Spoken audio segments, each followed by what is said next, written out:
Буга чейин эми бир топ протоколдук тапшырмаларды бердик. Айтылып келип атат. Ошого сиз дагы өз көзөмөлүңүзгө алып койсоңуз, мисалы, ушул көбүнчө билим берүү тармагындагы Кара Суу районундагы бир топ объектилер калган. Кечээ күнү Акылбек Үсөнбекович менен да барып жеринен көрүп келдик. Сиздин орун басарыңыз менен да барып көрүп келдик. Ачык айтканда ал жерде маселе көп.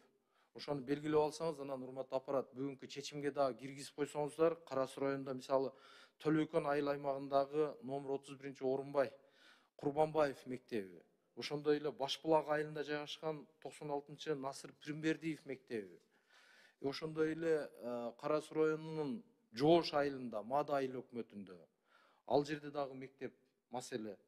Ошондой эле Кара Суу шаарындагы Хафиз Турсунов мектептерин дагы бир чечимге киргизип, ошонун курулушун быйылкы тизимге киргизиш боюнча контролго алып койсок болсо. Чоң рахмат, ийгилик ишиңизге.